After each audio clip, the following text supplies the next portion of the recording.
And I'm pleased that we agreed that growth has to be inclusive to address the rising inequality around the world. Given growing cyber threats, we committed to a set of norms drafted by the United States for how governments should conduct themselves in cyberspace, including a commitment not to engage in the cyber theft of intellectual property for commercial gain. And as we head into global climate talks, all G20 countries have submitted our targets, and we've pledged to work together for a successful outcome in Paris. Of course, much of our attention has focused on the heinous attacks that took place in Paris. Across the world, in the United States, American flags are at half-staff in solidarity with our French allies. We're working closely with our French partners as they pursue their investigations and track down suspects.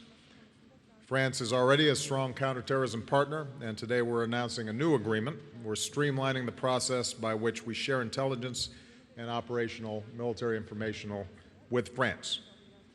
This will allow our personnel to pass threat information, including on ISIL, to our French partners even more quickly and more often, because we need to be doing everything we can to protect against more attacks and protect our citizens. Now, tragically, Paris is not alone. We've seen outrageous attacks by ISIL in Beirut, last month in Ankara, routinely in Iraq.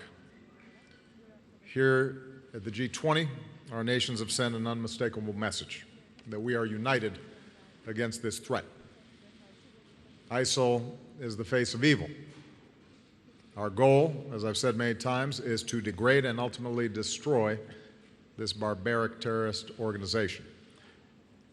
As I outlined this fall at the United Nations, we have a comprehensive strategy using all elements of our power: military, intelligence, economic, development, and the strength of our communities.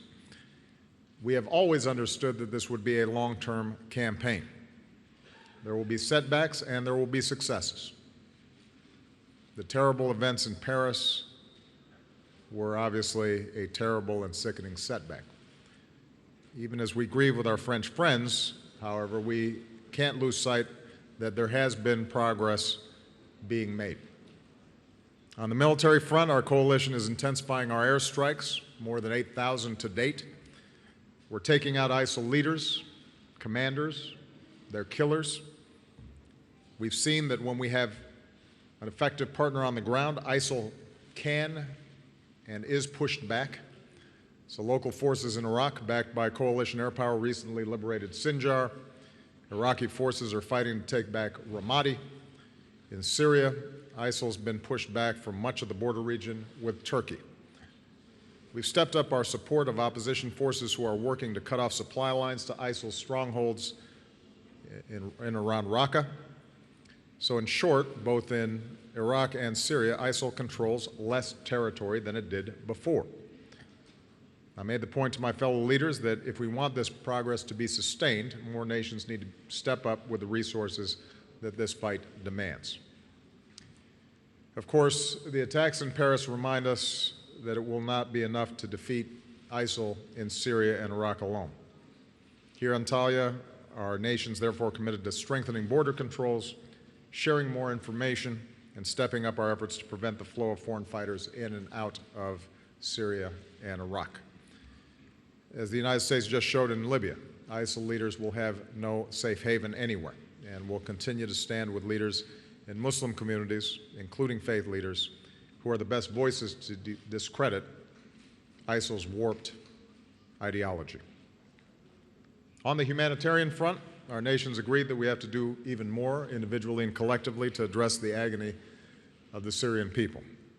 The United States is already the largest donor of humanitarian aid to the Syrian people, some $4.5 billion in aid so far.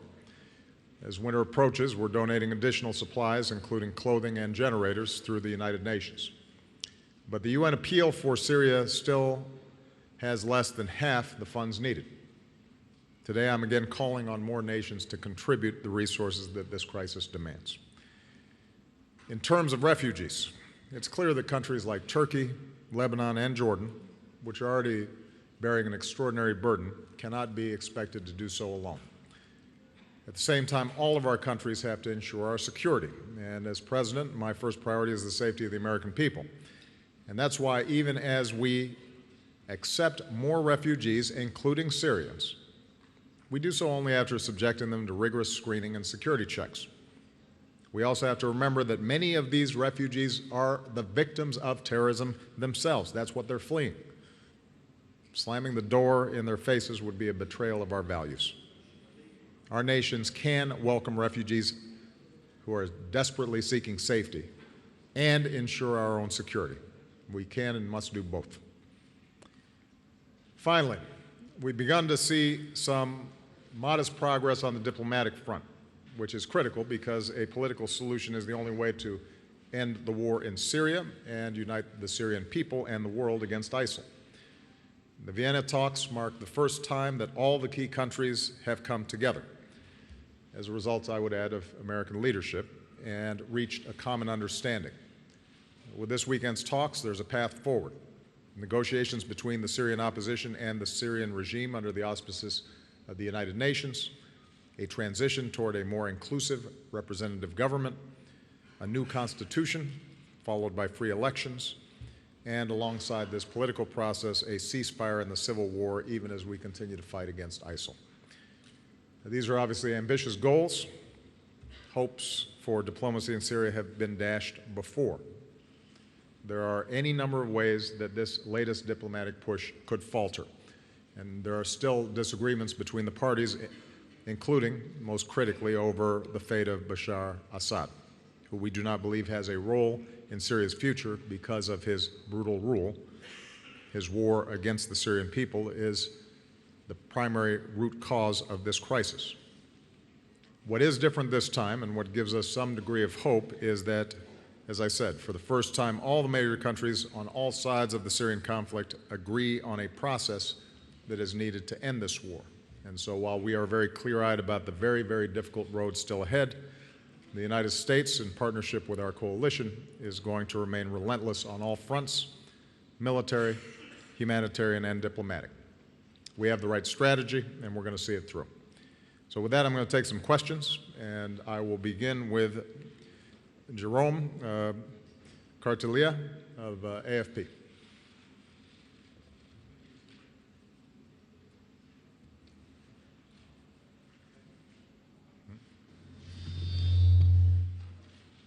Thank you, Mr. President.